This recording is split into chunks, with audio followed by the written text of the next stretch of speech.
حدیث شریف سنن نسائی شریف کې موجود دی، مسلم شریف کې هم موجود دی. حضرت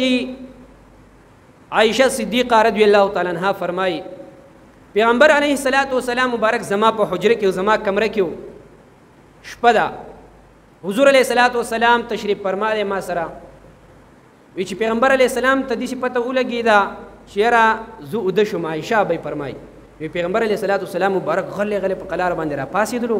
او په قلار په پیزار په خپوکړه او په قلار باندې دروازه کولا وکړو بار تر ووتلو. نو زه خو یې خوما ما ځان ورغلې کړو. نو پیغمبر سلام یې کې دا ود شو وی زه پسې په قلار باندې هم را وته مغلي او صادر سزان می پټ کړو. پیغمبر علیہ السلام پس روز سره وته چې ګورم نو پیغمبر علیہ الصلوۃ والسلام جنت البقیع ته راغلی مقبرې ته. نو پیغمبر علیہ السلام هلته کې ډېر ساعته ولاړو بې دعا وغوښتله. نو فرمایي فرفعا یدیه ثلاثا پیغمبر علیہ السلام چې دعا کوله نو 3 پیری د لاسونو پورته کړل او دعا به وکړه بیا به لاسونو پورته کړل بیا وی 3 پیری د قشان دي پوره کړه. څوک فرمایي عائشہ صدیقہ رضی الله تعالی عنها فرمایي الله اکبر یا رسول الله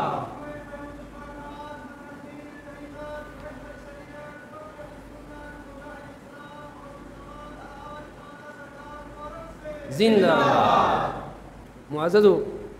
نو عائشہ صدیقہ رضی الله تعالی عنها فرمایي چې پیغمبر علیہ السلام 3 پیری په یو ټیم باندې دعا وکړه لا ولاړ دې پاغه حالت کې او 3 پیری لاسونه پورته کړه. دا خلک چې وایي و یو پیر دعا وکړي دوباره به دعا نه کوي. بل خبره پکې دا کوي د لاس نیول که تاسو تلی نو بعض یاران پکې وایي چې یو پیر دی دعا وکړه لاسونه دې پورته کړه نو دوباره په دعا کې لاسونه نه پورته کوي. نو د خلکو پکې هم جواب وشو ویسے بس تاره طریقه ته خود حدیث خلاف روانه ته ځان ته اهل حدیث وي چې رزو په حدیث باندې عمل کوم ته خلک د حدیث نه اړه. پیغمبر علیه الصلاۃ والسلام مبارک فرمایي سنن نسائی شریف کې دا حدیث مبارک موجود دی. اخر زمانه کې بداسي خلک راشي یقرؤون القرآن ولا یجاوز تراقیهم چې خلک د قرآن کریم تلاوت داسې کوي چې خلک به ته حیراني. او محبوب علیہ السلام فرمایي دا د دې مړی د ترتوړي نه به دا قرآن کریم د دوی سینو ته نه کوزېږي. بیا فرمایي تحتقر احدکم صلاته عن صلاته وایي که تاسو یو کس خپل مونځ ته وګورئ دغه مونځ ته وګورئ نو خپل مونځ به ورته ډېر سپک ښکاره شي. وصیامه عن صیامه خپل روژه به ورته د هغه د روجو نه ډېر زیاته کمزوري ښکاره شي یاره صحیح طریقې سره روجې دې ونیسي. او پیغمبر علیه الصلاۃ والسلام مبارک فرمایي وایي دغه خلک چې دي یدعون الی کتاب الله وليس فی شیء منه دوی به خلک کتاب الله ته او حدیث سره باندې چې موږ قرآن منو او حدیث منو. خو پیغمبر اسلام فرمایي نه په قرآن باندې عمل کوي نه په حدیث باندې عمل کوي. نو دغه خلک دې موږ ته وایي 3 پیری لاس م پورته کوه الان کې پیغمبر علیه السلام په خپل په دعا کې 3 پیری لاسونه پورته کړي دي نو په حدیث خلاف روان دي کنه دي. نو عامي سره په دې پوهیږي نه به پوهیږي دې بوته چې ها لکه بالکل چې پیغمبر اسلام نه دي کړي. او دا خو لازم خو نه چې بس هر عالم ته د حدیثونو ټول معلومي او هر عالم ته دا ټول حدیثونه بیان کی. مقصد دا چې ځان دې فتنهګرو خلکونه فسادیانو خلکونه ساتي نو عقیده او ایمان به محفوظ پاتې شي. نو پلاس نیو کې هم که څوک درته وایي چې سبا یو پر د لاس پورته کړه نو دوباره به لاسونه پورته ما په خپل باندې لیدلی دي اکثر یو پر لاس پورته کړي بیا لاسونه چې دعا کوي نور خلک لاسونه پورته کړي هغه یاران چې فکر راشي لاسونه د قشن ښکته یخودي لاسونه نه پورته کوي. مقصد دا چې یاره الہ العالمین پیغمبر علیه السلام چې فرمایي چې څوک د خدای تعالی نه سوال نه کوي نو الہ العالمین هغه ته په قهر کوي. نو پته ولګو چې د لاس نه پورته کوي نو وایي چې په دې ټولو خلکو کې الہ العالمین صرف دته په قهر باندې دی. او پیغمبر علیه السلام د دغه حدیث متعلق کې بیا وروسته فرمایي چې دوی به الہ العالمین کتاب ته قرآن کریم ته او احادیثو ته خلک رابلي خو په خپل پې عمل نه. بیا فرمایي که چېرته دا خلک ما ولیدل او دا ما بیا لاندې کړل نو زوی به دوی لکه د عادیانو سمودیانو په شانې قتل کړم. نو دا خلک یادوي قرآن ناریبویې ښکاري چې کله ښکاره کوي که نه او دی په ښکار پسې داسې مخامخ ورخوشئ نو ښکار دته ودرېږي هغه دې تښتي او نه بسې داسې ښکاره ورځي بلکې دی کله چې ښکاري یو مرغۍ په دام کې نیسي نو په دام کې مرغۍ ته داسې شی نه دی چې د هغې نه مرغۍ تریږي او یریږي بلکې په دام کې ورته دی داسې شي ورکړي چې هغه د دې مرغۍ او د دې ښکار خوښی. نو هغه راشي وایي چې وګوره دا خو ما ته خوراک میلاویږي په دې کې خو زما پیده ده خو هغه په ظاهره باندې هغه ته پیده وي چې هغې د خوراک سیز لیدلی او چې حقیقت کې هغه ورشي سیز له جوال د دامې د مرۍ نه ونیسي ژوند ولا ټول ختم کی قصه ولا ختم کی دغه شان مثال دی زما زمونږ د سادهګانو عوامو دی مونږ ته خلکو چاره ته قرآن او حدیث را مخې ته کړی دی یاره قرآن او حدیث صرف منو امامان نه منو نور خلق نه منو صرف الله منو د الله رسول منو او د خلکو خبرې نه منو چاره ته دا را مخې ته کړی مونږ خو سادهګان خلک یو لکه خلکو خبرې مه منئ الله او د الله رسول نه منئ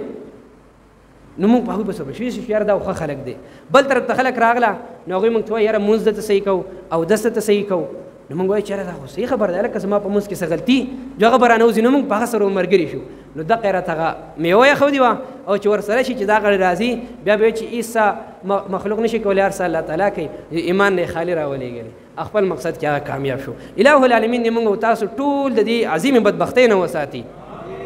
نو یاد ساتئ که په دې ناستو کسانو کې څوک داسې وي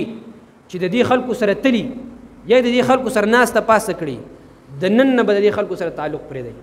دا دین زمونږ دین دی الحمدلله دا د دې خلکو نه دی ولې هغوی خو پې لوبې شروع کړي دا منم او دا نه منم دا منم او دا نه منم مونږ وایو چې څه الله ویلي څه د الله رسول مونږ هغه ټول منو که زمونږ پې زمونږ زړه مني او که نه مني بس زمونږ په هغې باندې ایمان وي زمونږ نفس مني او که نه مني خو زمونږ په هغې باندې ایمان یې مونږ هغه منو نو عرض مې دا دی پیغمبر علیه الصلاة والسلام مبارک فرمایي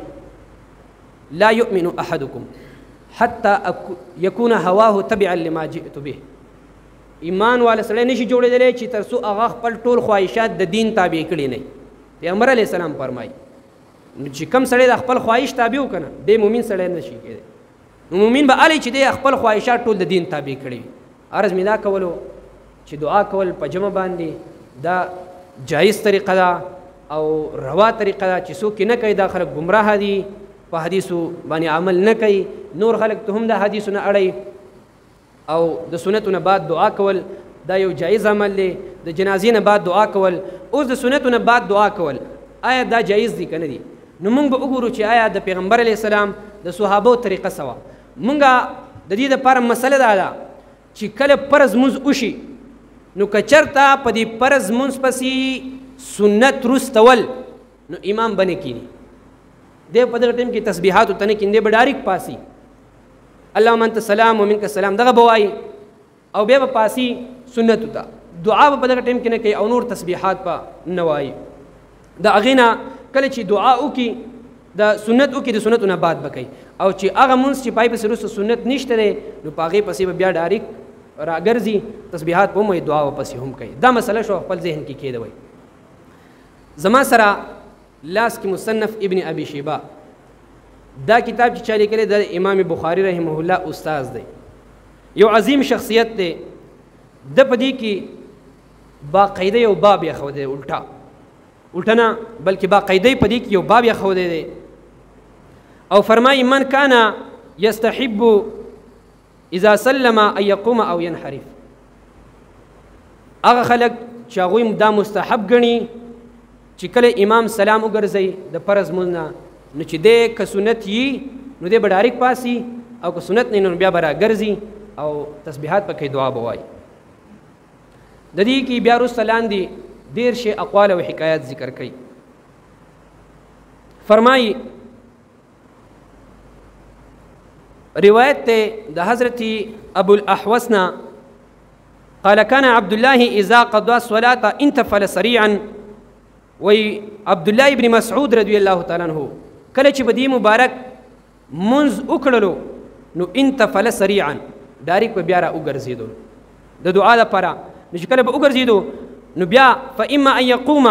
کچرته کې منز بداسي چې د روسه به سنت ول نو سنت ته به ودرېدو او ينحرف او یا به د دعا لپاره یو سیرته شو دعا به کول خې طرف ته بیا را وګرځید یا ګس طرف ته دوانو طرف ته راګرځېدی شي خې طرف ته راګرځېدل ډېر زیات اولادي دغه شان بل روایت ذکر دی د مجاهد رحمه الله نه دا تابعی دی فرمایي قال عمر فرمایلی دی عمر رضی الله تعالی عنہ د عمر رضی الله تعالی عنہ زوی دی عبد الله نوم دی د هغې عبد الله شاګرد دی د مجاهد مقصد دا د خپل استاذ د پلار نه روایت کوي عمر فاروق صاحب رضی الله تعالی عنہ عمر فاروق صاحب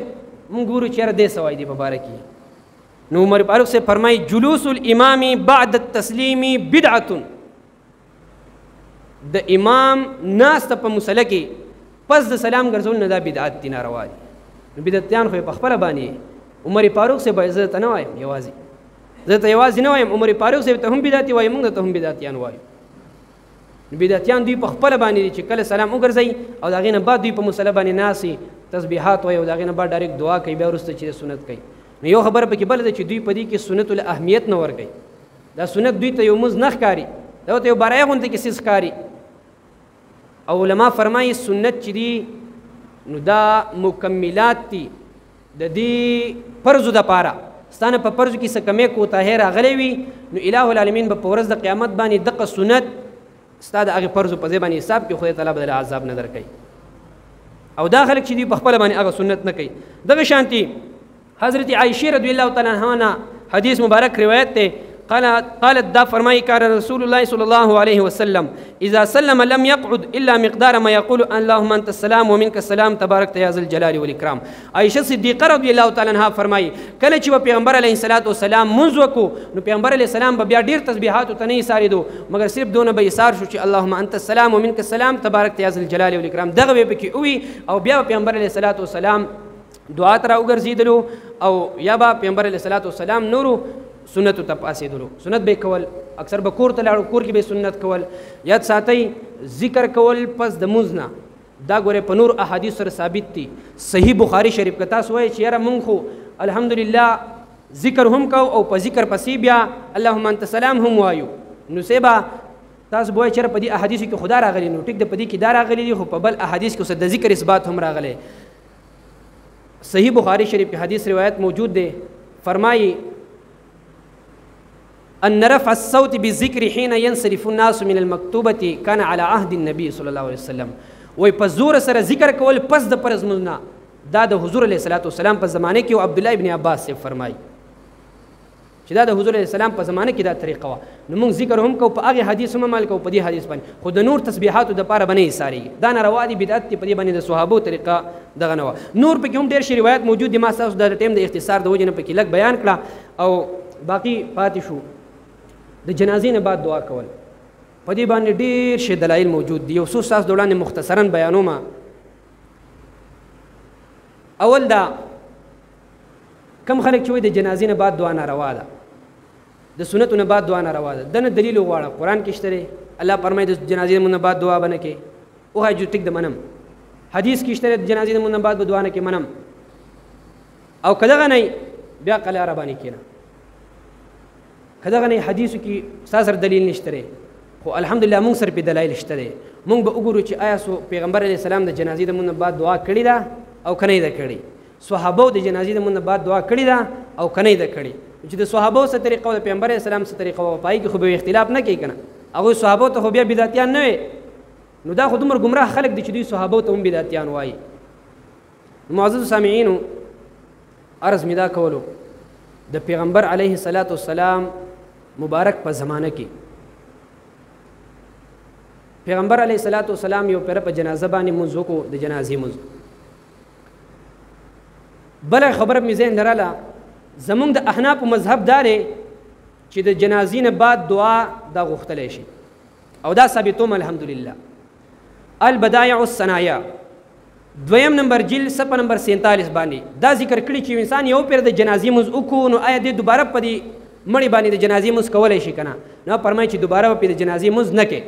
خو په یو صورت کې کولی شي که چېرته دا جنازه په دې مړي باندې عامو خلکو کړي وه او د دې مړي وارثان پکې نه ول او دا وارثان بیا راله دوی چې زه بیا دوباره جنازه کړم نو بیا پې کولی شي. نو دې د دې نه وروسته بیا خپل دلایل ذکر کوي. د امام شافعي صاحب پکې خپل مذهب دی هغه وایي چې نه بار بار پې جنازه کولی شي او دا مکروه نه دي او که ولی د میت پکې وو که نه خو بار بار جنازه کولی شي. موږ وایو نه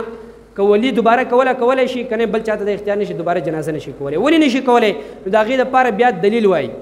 وایي دلیل دا دی چې پیغمبر علیه الصلاة والسلام مبارک په یو مړي جنازه وکړه. د جنازې نه بعد عمر فاروق صاحب حاضر شلو وسره صحابه کرام وسره دي پیغمبر علیه الصلاۃ والسلام ته عرض کوي د الٰه العالمین رسوله موږ نه د جنازې مونځ وشولو که تاسو موږ له اجازت راکوئ موږ به په دې میت باندې په دې مړي باندې دوباره جنازه وکړو جنازه لا پرته ده پیغمبر علیه الصلاۃ والسلام مبارک ورته فرمایي الصلاة علی المیت لا تعاد ای عمر فاروقه د جنازې مونځ په مړي باندې دوباره دا نشي کولی ولکن ادعو له واستغفر له پیغمبر علیه السلام ورته فرمایي عمر فاروقه دعا ورته تاسو ته ورته هم وکړه ملګري به ورته هم دعا وکړي مغفرت دپاره ورته دعا وغواړئ د جنازې نه بعد پیغمبر علیه السلام په خپله باندې فرمایي تاسو ورله دعا وغواړئ عبدالله ابن عباس عبدالله ابن عمر رضی الله تعالی عنه او غالبا چې عبدالله ابن مسعود دی خو یو سره عبدالله ابن عمر دی دا دوه صحابه کرام یو پیره راغله د دوی نه هم یو جنازه وشوله نو چې کله دوی جنازه ته وشو نو دوباره جنازه ونه کړه بلکې جنازې نه بعد هغه ته دعا وکړله مقصد دا چې دا صحابو طریقه وه اوس که چې د چا په ذهن کې دا خبر راشي چېر دا چې کومو صحابو جنازه نه وکړي نو هغوی دا دعا وکړله نو مقصد دا چې کوم سړي جنازه نه وي کړې هغه ورته هسې دعا کولی شي او چې چا جنازه کړي نو هغه به نه کوي نو نه داسې نه ده مخکې پسې بل روایت ذکر کوي عبدالله ابن سلام رضی الله تعالی عنه د حضور صحابي دی وایي د دې مبارک نه د عمر فاروق صاحب جنازه پوت شوله د عمر فاروق صاحب جنازه چې کله کېدله نو چې دی راغی جنازه شوه د اواز وکړو چې ان سبقتموني بالصلاة علیه فلا تسبقوني بالدعاء له که زما نه یا جنازه وکړله خو زما نه اوس دعا هغه ته مخکې مه کوئ صبر وکړئ چې درشم نو دعا به یو ځای وکړو نو مقصد دا دی چې د جنازې د مونځ نه بعد دعا کول دا د صحابو طریقه وه پیغمبر علیه الصلاة والسلام مبارک په خپله باندې هم په ژوند کې چې د ټولو نه اخیره جنازه کړې ده هغه جنازه یې په نجاشي بادشاه باندې کړې ده چې اصحمه د هغه خپل نوم پیغمبر علیه الصلاة والسلام مبارک وفرمیل یاد ساتئ پیغمبر علیه السلام چې په زندګۍ کې یو عمل کړی او هغه دوباره نه یې کړی اخري دغه عمل بیا وفات شوی هغه عمل چې دی دا ناسخ دی او د دې نه علاوه چې څومره اعمال دي دا ټول ولا منسوخ شو په دې سره پیغمبر اسلام اخري جنازه چې کړې ده هغه په اصحمه نجاشي بادشاه باندې غایبانه کړې ده یاد ساتئ خو بعضې خلک وایي غیبانه جنازه به کې هغه خپله مسله ده دا جایز نه ده پیغمبر اسلام کړی خو دا هغه خصوصیت و هغه ته الٰه العالمین دا جنازه داسې ښکاره کړې و پیغمبر اسلام کړی موږ وایو چې مړی به پروت وي مخې ته جنازه کولی شي غیبانه نه شي کولی دا بعض یاران د دې حدیث نه دغه دلیل نیسي خو دا دلیل د دوی صحیح نه دی نو پیغمبر علیه الصلاة والسلام مبارک دا حدیث شریف بخاري مسلم نسائی ترمیزی ابن ماجه دغه شانتي کثیرو کتابونو کې ذکر دی چې یار پیغمبر علیه الصلاة والسلام چې کله هغه وفات شو نو پیغمبر علیه السلام د صحابو ته وایي صحابو نن ورځ تاسو یو مسلمان او نیک عمله انسان رور وفات شوی دی هغه وایي څوک دی وایي اصحمه بادشاه دی حبشي د حبشو بادشاه نجاشي د حبشو چې کوم بادشاه دی نو هغه ته به نجاشي وي نو هغه وفات شوی دی صحابو ته بیا راوي مبارک فرمایي فقمنا فصففنا صفین وای موږ ټول ودرېدلو پیغمبر علیه الصلاة والسلام را سره او موږ دوه صفونه جوړ کړه او موږ د جنازې مونځ په هغه باندې وکړلو بیا فرمایي فکبر علیه اربعا نو څلور تکبیرې د جنازې وکړه نو موږ هم په جنازه کې څو تکبیره کوو څلور تکبیره کوو څوک دنه سیوا کوي نو دا ګورې ناروا دي بیا ښه د زموږ لپاره آخري دلیل دی او بیا فرمایي د څلورو تکبیرونو نه بعد بیا دا راوي مبارک فرمایي وقال پیغمبر اسلام وفرمایل چې استغفروا لاخیکم خپل رور د پاره د مغفرت دعا وکړئ نو د جنازې نه بعد پیغمبر علیه السلام په خپله هم دعا وکړه او صحابو ته یې چې تاسو له دعا وکړئ مقصد دا چې دا دعا جایز ده او دا حدیث په دې کثیرو کتابونو کې ذکر دی خو په بعضو احادیثو کې روایاتو کې دا الفاظ دي مخکې او وروسته دا ترتیب سره نه دي خو دا ما چې کوم ذکر کړل نو دا سبل الهدى والرشاد 8 نمبر جلد کې دا مسله د قشانی ذکر ده چې یاره په دې ترتیب سره چې هغه لول دوه صفونه تیار کړه څلور تکبیره وکړه او د هغې نه بعد پیغمبر علیه السلام وفرمیل چې تاسو د هغه دپاره د مغفرت دعا وکړئ مقصد دا دی چې یاره د جنازې دپاره دعا کول د جنازې نه بعد د یو جایز عمل دی روا عمل دی په حدیثو کې ثابت عمل دی زموږ طریقه ده نو مقصد مې د ټول تقریر دا و چې د چا په جهالونو کې به نه راځئ د چا په جهالونو کې به نه راځئ تاسو به خلک قرآن ښایي حدیث به درته مخې ته در ښایي تاسو ته به قسمه قسم جالونه پیش کوي او د چا په خبرو کې به نه راځئ دوی ستاسو نه د ایمان اخلي په خپله د ایمانونو نه خالي او ستاسو د ښایسته عقیدې ته غل دي الٰه العالمین دې موږ او تاسو ټول د دغې ګمراهه فرقو نه په خپل امان کې وساتي